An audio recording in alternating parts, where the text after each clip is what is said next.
Bienvenidos en el Ministerio de Rey de los Reyes. Y el título de hoy se llama La vida de un niño en los días de Pablo. En el libro de Efesios, capítulo 6, versículo 1 hasta 4, dice así: Hijos, obedecer a vuestros padres en el Señor, porque esto es justo. Honra a tu padre y a tu madre, que es el primer mandato con promesa, para que te vaya bien y para que tengas larga vida sobre la tierra. Y vosotros, padres, no provoquéis a ira a vuestros hijos, sino criadlos en la disciplina y instrucción del Señor.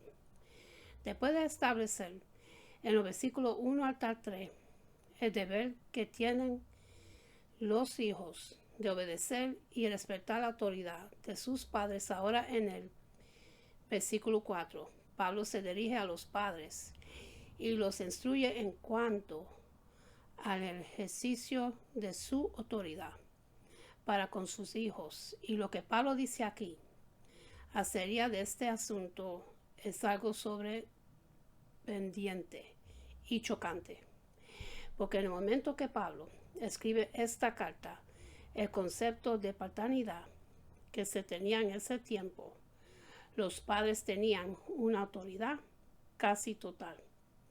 La vida de sus hijos, la ley romana llamada patria, potestad, que significa en español el poder de los padres, daba a los padres un poder prácticamente absoluto sobre ellos. El padre romano tenía un poder absoluto en la familia. Él podía vender a sus hijos como esclavos, hacerlos trabajar en sus campos, hasta encadenado.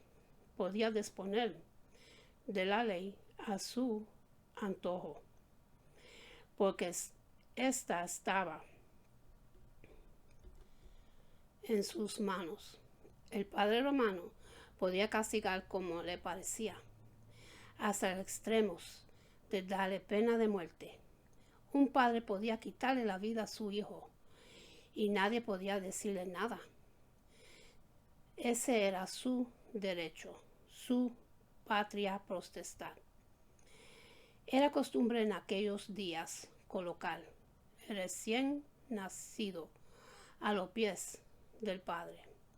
Si el padre lo recogía, era recibido en el hogar, pero si el padre daba media vuelta y se iba, ese niño era literalmente abandonado, tirado, botado. Muchos de ellos morían a la intemperie.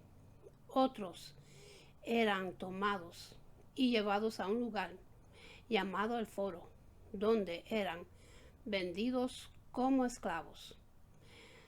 Las hembras eran tomadas y tan pronto como crecieran eran puestas a la prostituirse.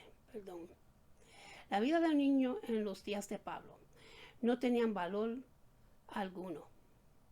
Es por eso que este pasaje tiene un gran contraste por el concepto de paternidad en aquellos días. Por supuesto que no estamos diciendo que ningún niño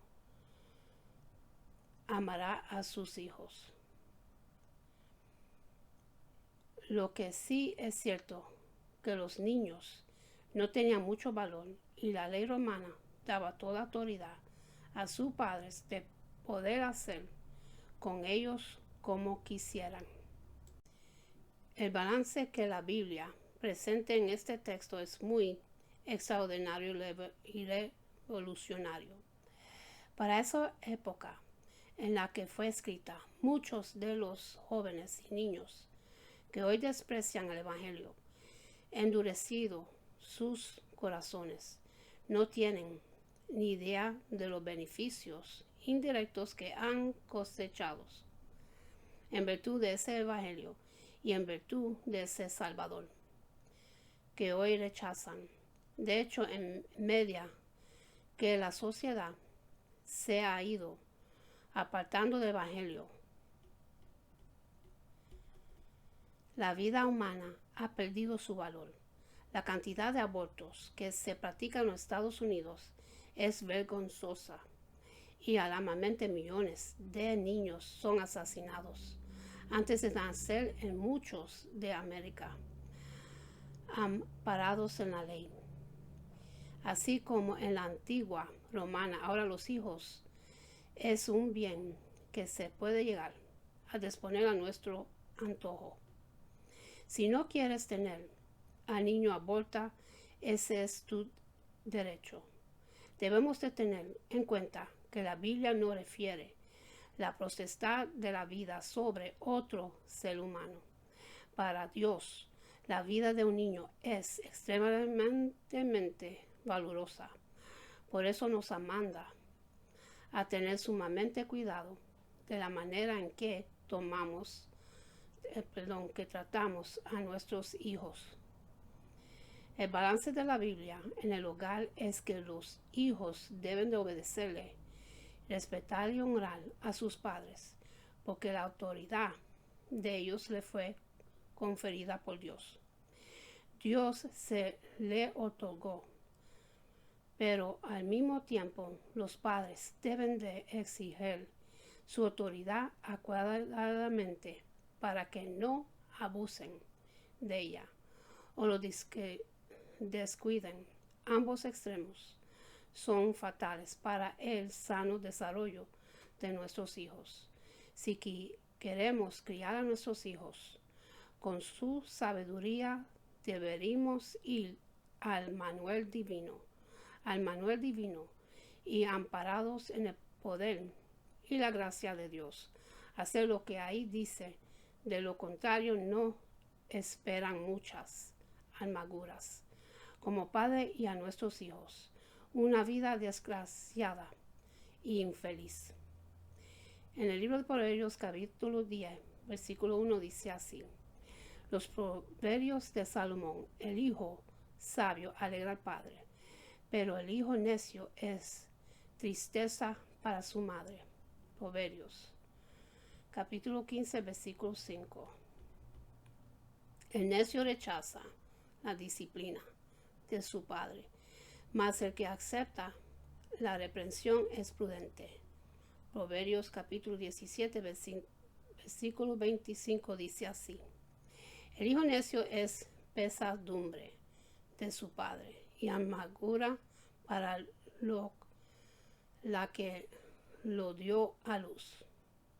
Y en Proverbios capítulo 19, versículo 13 dice así: el hijo necio es ruina de su padre y gotería continúa las contiendas de una esposa. Mi amado hermano, ¿cómo quieres que sea tu hijo que tú quieras tener en casa, un hijo necio o un hijo sabio? Porque si quieres que tu hijo se hace sabio, hay algunas cosas que debe hacer. Y en Proverbios capítulo 29, versículo 15 dice así: la vara y la represión dan sabiduría, pero el niño consentido avergüenza a su madre. Cuando aumentan los impíos, aumentan la transgresión, pero los justos verán su caída. Corrige a tu hijo y te dará descanso y dará alegría a tu alma. En Proverbios capítulo 29, versículo 15 dice así: la vara y la reprensión dan sabiduría, pero el niño consentido avergüenza a su madre. Y en Proverbios capítulo 29, versículo 17 nos dice: corrige a tu hijo y te dará descanso y dará alegría a tu alma. Proverbios capítulo 29, versículo 15. Hay algo que tú debes hacer como padre para que tu hijo sea sabio. ¿Pero acaso no es Dios quien da la sabiduría? Sí, pero Él ha decretado los medios que ha de usar para conceder este precioso don. Y en el caso de nuestros hijos, la labor de nosotros como padres juega un papel fundamental. Los hijos no nacen sabios. Algunas personas ven el resultado de la crianza piadosa de otros padres. Dicen que bueno le salieron los hijos al fulano. No mi hermano, no mi amigo. Los hijos no salen buenos. La Biblia dice que ellos vienen con la necesidad ligada al corazón. El padre que no corrige a su hijo con amor, con firmeza, pero con paciencia, es un presuntuoso si estaba esperando la bendición de Dios sobre su casa por regla general. Lo que estos padres cosechan al final de cuentas es frustración y amargura, la vergüenza de tener un hijo necio y duro de corazón. ¿Cuál es nuestro deber como padres? Negativamente nos dice que no debemos provocar ira a nuestros hijos. Positivamente, que debemos criarlos en disciplina y instrucción del Señor. Y en la carta de Pablo, Efesios capítulo 6, versículo 4 dice: y vosotros padres no provoquéis a ira a vuestros hijos, sino criados en la disciplina y instrucción del Señor. Como hemos visto ya, tanto el padre como la madre tienen la autoridad sobre los hijos y son responsables de ejercerla para el bien de ellos. Por eso Pablo dice en este versículo 1 que los hijos deben obedecer a sus padres, y la palabra que usaría es progenitores. Y luego en el versículo 2 Pablo dice explícitamente, honra a tu padre y a tu madre. Ambos padres deben ocuparse de la vida, desde la de la crianza de los hijos ambos, con la misma autoridad. Sin embargo, la palabra que Pablo usa en el versículo 4, cuando dice vosotros padres, es distinta a la que uso en el versículo 1. Recuerden que la palabra del versículo 1 significa progenitores, incluye padre y madre. La del versículo 4 es la palabra griega patres, que significa literalmente padres, señalado a los hombres. Así que padres que escuchando este mandato primariamente, dirigido a ustedes, y esto es por dos razones. La primera es lugar porque son ustedes los que tienen la responsabilidad. Primera, no única, pero sí primaria, de criar a la familia, incluyendo a las esposas, como madre, en su papel de madres. Y en el segundo lugar, porque somos nosotros los padres los que generalmente necesitamos más esta amonestación. Yo debo decir aquí que tanto el padre como la madre pueden provocar ira a los hijos, y de hecho, tanto el padre como la madre muchas veces lo hacen. La palabra provocar que Pablo usa aquí significa irritar, hacer, enojar, enfurecer, y puede referirse a una franca rebeldía, como a una furia interna. La ira no siempre se manifiesta de la misma manera. Algunos la ventilan hacia fuera, llorando, gritando, y en el caso de algunos niños, pataleando. Otros internalizan la ira, se quedan con ella, dándole vueltas en su interior. Otros internalizan la ira, que se quedan con ella en su interior. El apóstol Pablo se refiere en nuestro texto a cualquier clase de ira.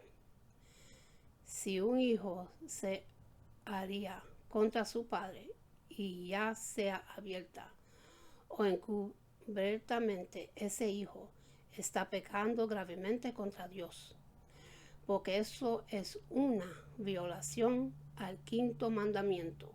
Los hijos deben honrar y respetar a sus padres. Sin embargo, si el hijo ha sido provocado a ira por uno de sus padres, aunque eso no justifica su pecado, aunque eso no lo hace menos malo, ni menos pecaminoso delante de Dios, sus padres aceptarían una cuota de culpa en el pecado de su hijo. Esa provocación a veces ocurre por ignorancia, pero muchas veces ocurre por causa de nuestros pecados. Así como nuestros hijos también tienen problemas con sus pecados, nosotros también tenemos problemas con los nuestros. Y si hay un área donde los pecados nuestros tendrán a salir al flote más fácilmente, es en la crianza de los hijos. Colosenses capítulo 3, versículo 21 dice así: Padres, no exasperéis a vuestros hijos, para que no se desleten. No solo los vamos a irritar, dice Pablo, sino también a desalentar, y esta palabra significa sacarle al aire. Señalada estas actitudes y palabras de los padres que quitan a los hijos toda motivación, todo incentivo. Hay padres que hacen sentir a sus hijos desde ya que son muy fracasados, que son unos buenos para nada. Hermanos, la Biblia nos manda a tener cuidado para que no hagamos tal cosas con nuestros hijos. No debemos provocarlos a ira. No debemos desalentarlos. ¿Y cuáles son las cosas que hacen los padres que provocan a ira a los hijos o los desalienta? Bueno, yo voy a decir varias cosas. En primer lugar, provocamos a nuestros hijos cuando exigimos cosas de ellos que son irracionables. ¿Por qué no estamos tomando en cuenta su grado de madurez o inexperiencia? Algunas veces cometemos ese error con la mejor de las intenciones, pero sigue siendo un error. Por ejemplo, si yo tengo un niño de 5 años y otro de 3 y pretendo que los de 2 se queden tranquilos sentados en su silla mientras dura el devocional de 1 hora y media, muy probablemente los estamos provocando a la ira. A la hora de mandar algo de nuestros hijos, debemos estar seguros de que ellos son capaces de hacer lo que les estamos pidiendo. Todos los niños deben obedecer a su padre y hacer lo que ellos digan. Eso ya lo vivimos en el sermón anterior. Si tu hijo no obedece, debe de ser disciplinados, y no a la tercera, la cuarta o la quinta vez. Ya te ha dicho 5 veces. No, las cosas se dicen una sola vez y basta. Nuestros hijos deben aprender a obedecer a la primera voz, no a la segunda, a la primera. Pero piense bien antes de mandarle algo. Eso es lo que estamos diciendo aquí. Piénselo bien. Considere su edad. Considere su grado de madurez. Algunos padres quisieran que es un niño de 7 años de edad pase la mejor parte del tiempo que están en casa, sentado en una silla, leyendo. Son niños de 7 años, necesitan brincar, necesitan jugar, necesitan correr. Entonces hay padres que provocaban a ir a sus hijos porque piden cosas de ellos que son irracionables. Otra cosa que provoca grandemente a los hijos es la disciplina humillante. La disciplina humillante, algunos padres no saben corregir a sus hijos y gritarles, o hablándoles con ironía y asperezas. Y lo que es peor, corrigiendo delante de otros, y incluyo pegándole delante de otras personas, hermanos. Esto es terrible para un niño y mucho más para un joven terrible. Padre, cuando te va a buscar a su hijo a la clase de escuela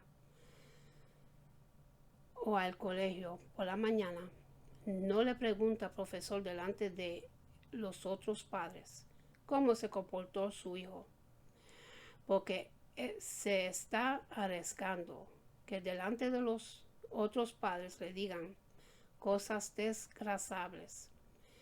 No le pregunte eso delante de los otros padres. Es más, no se lo pregunte delante del mismo muchacho. Hay que saber hacer las cosas y mucho menos lo discipline ahí mismo delante de todo el mundo. Eso generalmente ocurre cuando lo vemos controlar por la ira. Padre nunca disciplina a su hijo cuando es controlado por la ira. No lo hagan. La Biblia dice en el libro de Santiago, capítulo 1, versículo 2, tener por sumo gozo, hermanos míos, el que os halléis en diversas pruebas. Santiago capítulo 1, versículo 20 dice, pues la ira del hombre no obra la justicia de Dios. Que la ira del hombre no para la justicia de Dios, de este se llamó un mal ejemplo. A su hijo castigado, lo con ira. Otra cosa que provoca ira a los hijos es la disciplina inconsciente. Y aquí me refiero básicamente a usted. Le está enseñando un mal ejemplo a su hijo, castigándolo con ira. Otra cosa que provoca ira a los hijos es la disciplina inconsciente, y aquí me refiero básicamente a dos cosas. El primero, la inconsistencia de demanda de nuestros hijos, cosas que nosotros mismos estamos cumpliendo. Si enseñamos a nuestros hijos a pedir perdón cuando pecan, entonces seamos conscientes con esta misma enseñanza y pidámosle perdón cuando somos nosotros lo que pecamos delante de ellos. Un padre que nunca en su vida le ha pedido perdón a sus hijos no es que nunca se haya equivocado, es un orgullo soberbio y le está dando un mal ejemplo a sus hijos. Hay pocas cosas que irritan más a un hijo que tener a un padre inconsciente e hipócrita. Hermano, nuestros hijos vinieron de fábrica con una nariz que vuelve fácilmente la hipocresía. Hay padres que son especialistas para aplicar la Biblia a otros, sobre todos a sus hijos. Ellos son intérpretes de la ley, pero yo me pregunto, ¿ven sus hijos en ellos ese mismo afán por obedecer esa ley? Si no es así, muy probablemente están provocándolos a ira. Hay padres gritándole a su hijo, te dije 1000 veces que no debes de gritar. Yo me pregunto qué efecto va a provocar ese tipo de disciplina en sus hijos. Pero también somos inconscientes cuando corregimos una cosa hoy, mañana, pero pensamos por lo alto. Hay padres que son inconscientes, no solo en el sentido que ellos mismos no están haciendo lo que le demanda a sus hijos, sino porque hoy correrían una pócima llama. La pasan por alto. Eso provoca a nuestros hijos mucha confusión. Ellos no saben a qué atenerse. Padres, debemos aplicar la disciplina conscientemente si no queremos confundir a nuestros hijos y provocar la ira con nuestros cambios repentinos. Hay personas que disciplinan por temperamento. Si ese día se levantaron contentos, no peguen. Si ese día se levantaron con el pie izquierdo, pegan. Si lo que el hijo no lo molesta, no le pega. Pero si lo que digo está haciendo impide ver la televisión, ahí viene el papá con la correa en la mano. Y es una inconsistencia. Otra forma de provocar a nuestros hijos a ir a algo que está intimidadamente ligado con el punto anterior es prometer y no cumplir. Y la promesa puede ser tanto positiva como negativa cuando usted le dice a un hijo, no hagas esto. Eso lleva implícito una promesa. Ellos llevan implícito una promesa. ¿Cuál es la promesa? Si lo haces, te voy a pegar. Tú no tienes que decirlo, no tienes que amenazar, pero tan pronto tú le dices a tu hijo no hagas eso, eso lleva una promesa implícita, pero al hijo lo hace y nada pasa. Eso es inconsistencias.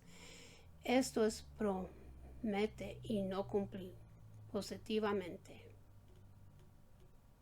Cuando usted le dice a sus hijos, esta tarde te llevo a pasear, o le dice que le va a comprar ese juguete que tanto quiere, pero el padre no cumple, está siendo un inconsciente. Provocan a ira cuando hay favoritismo en el lugar. Un exceso de indulgencia, livianidad para aplicar la disciplina, y aunque usted no lo crea, eso también lo provoca ira. Estos padres que todos lo permiten, todos los justifican, muy pocas veces estorban la conducta pecaminosa de sus hijos. En Proverbios capítulo 13, versículo 24 dice así: quienes no emplean la vara de disciplina odian a sus hijos. Los que en verdad aman a sus hijos se preocupan lo suficiente para disciplinarlos. Hebreos capítulo 12, versículo 6 dice así: porque el Señor al que ama, disciplina y azota a todo el que recibe por hijo. Hebreos capítulo 11, versículo 6 dice así: y sin fe es imposible agradecerle a Dios, porque es necesario, porque el que se acerca a Dios crea que Él existe y que es remunerador de los que le busquen. Un padre que no disciplina a su hijo no lo ama realmente, y esa falta de amor va a provocarlo a ira, tarde o temprano. Y con esto termino, mis hermanos, y para los que quieren recibir a Jesucristo en su corazón, para que su nombre esté escrito en el libro de la vida, repiten conmigo la oración de salvación. Y dice así: Padre Celestial, en el nombre de Jesús, yo me arrepiento de mis pecados y abro mi corazón para que Jesús venga dentro de mí. Jesús, tú eres mi Señor y Salvador. Creo que muriste por mis pecados y se levantó de los muertos. Lléname con tu Espíritu Santo. Gracias, Padre, por salvarme. En el nombre de Jesús. Amén. Y en cejar voy a hacer una oración que Jehová de los ejércitos, nuestro Padre Celestial, una promesa de bendición para el pueblo de Dios, para cada uno de ustedes, se consigue en el libro de Números capítulo 6, los versículos 24 hasta 26, y dice así: Jehová te bendiga y te guarde. Jehová haga resplandecer su rostro sobre ti y tenga de ti misericordia. Jehová hace sobre ti su rostro y ponga en ti paz. Con esto lo dejo, mis hermanos, que Dios me los bendiga, me los guarde. Que tengan una buena noche, un buen amanecer y hasta la próxima. Amén.